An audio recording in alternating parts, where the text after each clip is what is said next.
बिहार विधानसभा चुनाव में करारी हार के बाद लालू परिवार में अब भाई बहन के बीच मनभेद सतह पर आ गया है। ये एक दूसरे का किया धरा देने के स्तर तक है। बात लालू के किडनी ट्रांसप्लांट बदले में करोड़ों लेने, गाली और चप्पल तक आ गई है। लालू यादव को अपनी किडनी देने वाली उनकी बेटी रोहिणी आचार्य का दर्द एक्स हैंडल यानी कि सोशल मीडिया पर एक बार फिर झलका है। वो आक्रोशित होने से कहीं अधिक आहत हैं। भारतीय परिवारों की शादीशुदा बेटी की तरह उन्होंने अपना दर्द बयां करते हुए लिखा कि किसी के घर में रोहिणी जैसी बेटी बहन पैदा ना हो। मैंने अपमान पर मैं ही नहीं, मेरी माँ पिता भी रोए, सास ने सुना तो वो भी रो पड़ी। लिखने वाले ने क्या खूब लिखा है। ऐसा लगता है जैसे खत्म मेला हो गया है, उड़ गई आंगन से चिड़िया, घर अकेला हो गया। लेकिन बिहार में इन दिनों कुछ और ही चल रहा है। खबरों की माने तो चुनाव परिणाम के बाद घर में काफी बहस हुई।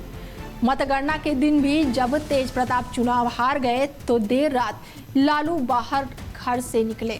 अगले दिन शनिवार को घर का वातावरण काफी बोझिला हो गया था जब रोहिणी प्रकरण हुआ और इसके बीच तेजस्वी बिल्कुल शांत थे। लालू परिवार में मतभेद और मनभेद नया नहीं है। मई 2018 में तेज प्रताप से शादी के कुछ माह बाद ही ऐश्वर्या राय रोते हुए ससुराल से निकली थी। तब उनकी पीड़ा भी सुर्खियां बनी हुई थी।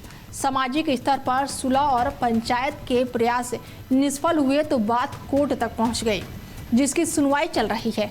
और उसी घर से एक बेटी डबडबाई आंखें लिए घर से निकलती है। वजह पार्टी की हार की जवाबदेही लेने की बात है।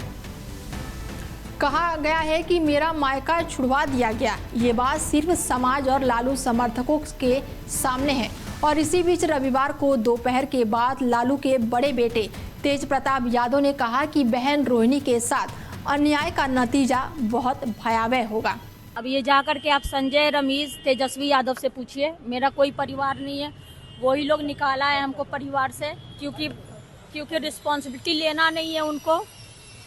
पूरा दुनिया बोल रहा है जो चाणक्य बनेगा तो चाणक्य से आप सवाल पूछिएगा। जब कार्यकर्ता चाणक्य से सवाल कर रहा है, पूरा देश दुनिया सवाल कर रहा है कि पार्टी का ऐसा हाल क्यों हुआ।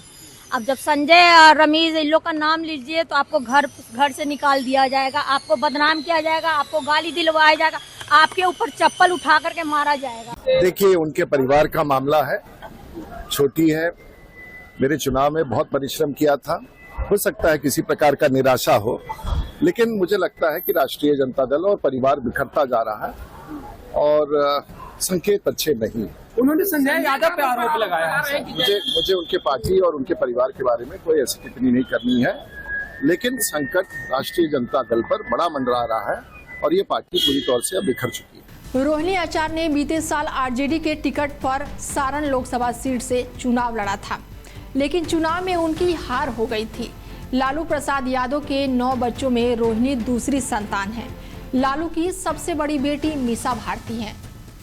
रोहिणी का जन्म 1 जून 1979 को पटना में हुआ था। रोहिणी ने जमशेदपुर के MGM मेडिकल कॉलेज से MBBS भी किया है।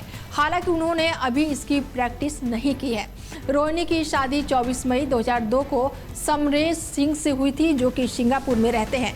बताया जा रहा है कि समरेश सिंह ने सिंगापुर से MBA की पढ़ाई भी की है और उसी दौरान उनका सिंगापुर में ही नौकरी भी मिल गई थी।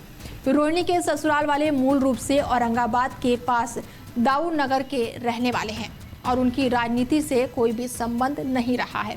साल 2022 में अपने पिता लालू प्रसाद यादव को किडनी देते वक्त रोहिणी ने अपने बचपन की एक तस्वीर साझा करते हुए ट्वीट पर लिखा था, माँ पिता मेरे लिए भगवान हैं, मैं उनके लिए कुछ भी कर सकती हूँ।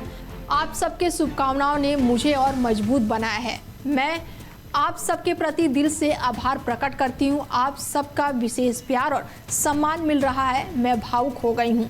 आप सबको दिल से आभार कहना चाहती हूँ। सिंगापुर में अपने पिता को किडनी देने से पहले रोहिणी ने लगातार कई भावुक ट्वीट किए। तब बाप बेटी के रिश्तों पर खूब चर्चा भी हुई थी और अब उसी रोहिणी ने अपने माँ बाप पर भी मौजूदा विवादों को लेकर आरोप लगाए हैं और परिवार से रिश्ता खत्म करने की बात कही है। तो देखिए, ये पारिवारिक मामला है पूरा, इस पे हमको डिटेल में नहीं पता है। और अक्सर ये चीज़ होता है कि हार होता है तो किसी एक आदमी पे ठिकरा फोड़ा जाता है, तो मुझे लगता है ये सही नहीं है। हार का जवाबदेही सभी को लेना चाहिए, सभी गठबंधन के नेता को लेना चाहिए, सभी कार्यकर्ता को लेना चाहिए, और इस जो भी अगर गलती हुआ तो उसको सीख कर आगे बढ़ना चाहिए। रोहिणी ने रमीज और संजय यादव पर कई गंभीर आरोप लगाए हैं। रमीज के बारे में सार्वजनिक तौर पर लोगों को बहुत कुछ पता नहीं है। वो मूल रूप से यूपी का रहने वाला है और क्रिकेट के मैदान से ही संजय यादव की तरह तेजस्वी का करीबी दोस्त है। उनके मुताबिक रमीज राजनीतिक परिवार से आता है और वो फिलहाल पार्टी के सोशल मीडिया और चुनाव प्रचार को देख रहे थे। हालांकि पार्टी के फैसलों में उनकी क्या भूमिका होती थी, इसके बारे में बहुत कुछ पता नहीं है। तो वहीं संजय यादव की भले ही पार्टी के फैसलों में भूमिका बताई जाती है, लेकिन वो आमतौर पर पर्दे के पीछे रहकर काम कर रहे हैं। एक रिपोर्ट के मुताबिक रमीज साल 2016 के आसपास से तेजस्वी के साथ है। जब आप राजनीति में होते हैं तो आमतौर पर ऐसे होता है कि आपके पुराने मित्र आपके साथ नजर आने लगते हैं, लेकिन उनकी पार्टी में क्या भूमिका है ये लोगों को नहीं पता है, इसीलिए इस पर कुछ भी कहना उचित नहीं है। तो वो कहते हैं कि संजय यादव को लेकर कई लोगों की शिकायत भी रही है, उन्होंने तेजस्वी को कंट्रोल में ले लिया है।